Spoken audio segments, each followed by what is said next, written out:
L'objectif de cette visite rentre dans le cadre de nos visites de travail aux associations membres en Afrique, mais aussi à travers le monde. Depuis 2 ans, j'ai entamé une tournée avec la responsable du football féminin de la FIFA, Mme Sarah Bareman, pour essayer d'apporter notre soutien, en termes techniques, aussi en termes de ressources financières et de conseils, à tous les pays qui ont potentiel pour amener le football féminin à un niveau international. Et ayant vu le Sénégal performer récemment dans le cadre des matchs de barrage durant aussi la CAN féminine, on s'est dit que le Sénégal ainsi que d'autres pays avaient ce potentiel et qu'il fallait venir rencontrer les acteurs du football féminin, mais aussi la fédération, pour essayer d'expliquer ce que la FIFA pouvait apporter en contribution pour pouvoir permettre à nos jeunes filles de se préparer dans les meilleures conditions pour pouvoir remporter beaucoup plus de trophées et surtout performer au niveau le plus élevé. C'est une visite aussi qui nous permet de renouer avec tous les acteurs du football sénégalais et qui nous a aussi donné l'occasion de féliciter de vive voix le président de la Fédération de football du Sénégal, mais également les autorités sénégalaises pour leur soutien inconditionnel au football et au développement du football également des jeunes, puisque le Sénégal également vient de remporter la Coupe de l'Afrique des moins de 20 ans. Et donc on se donne rendez-vous dans quelques mois en 2018. Dans le cadre de la stratégie de relance du football mondial, l'Afrique occupe une très grande place. Et en voyant également les progrès qui ont été faits par le Maroc, qui il y a quelques années n'avait pas un niveau de football féminin aussi développé, on s'est dit que rien n'est impossible en Afrique de l'Ouest. Nous avons les mêmes potentialités, et nous avons également les mêmes soutiens au niveau de l'administration du sport, mais également de la fédération. Donc on est là aussi pour comprendre qu'est-ce qu'il faudrait en plus. Donc ce pas extra pour pouvoir permettre d'arriver au niveau des équipes comme le Maroc. On aurait pu se qualifier contre la Zambie il y a quelques mois, mais les chances n'étaient pas de notre côté, malgré le fait qu'on ait quand même prouvé au continent que nous avons tous les atouts pour pouvoir être parmi les finalistes.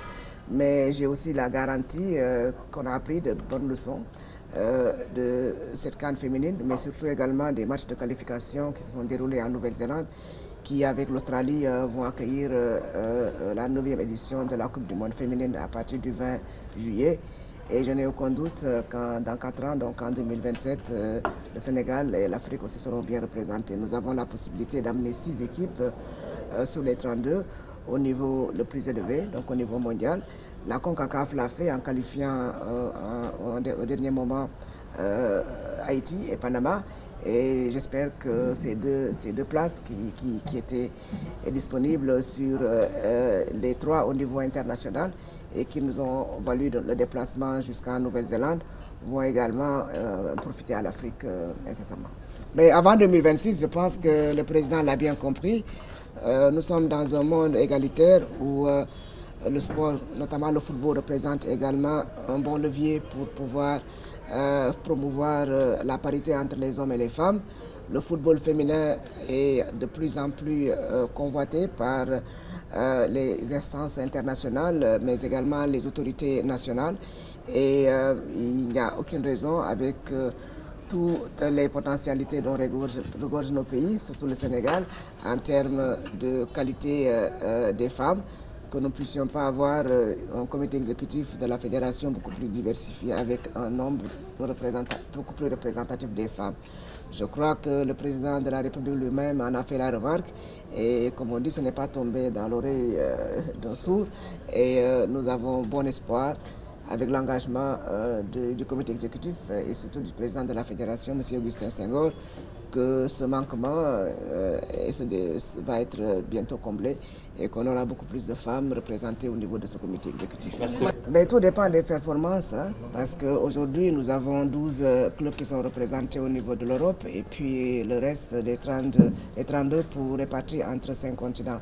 Cela prouve encore une fois que les compétitions de clubs sont beaucoup plus développées et plus suivies en Europe et qu'il faudrait que l'Afrique arrive à prouver au niveau international qu'il a les possibilités également de qualifier ces clubs et d'augmenter le nombre. Nous commençons avec 4, mais rien ne dit que cette répartition peut changer à condition que les clubs africains aussi puissent prouver au reste du monde qu'ils méritent leur place. Nous avons vu au cours des derniers matchs de la Coupe du Monde des clubs à 7 que l'Afrique peine quand même à arriver au niveau de la phase finale. Et avec ça, on ne peut pas justifier un nombre représentatif beaucoup plus élevé. Mais si nous arrivons à aller comme l'équipe saoudienne au niveau de la finale contre le Real, nous avons toute notre place là-bas. Et il n'y a aucune raison que ça ne se fasse pas. Donc là, il y a également la nouvelle Ligue africaine, la Super Ligue africaine, qui va bientôt commencer sa première édition au mois d'octobre. Pour l'instant, on parle de 8 équipes, dont 3 pour l'Afrique de l'Ouest et 5 pour l'Afrique subsaharienne.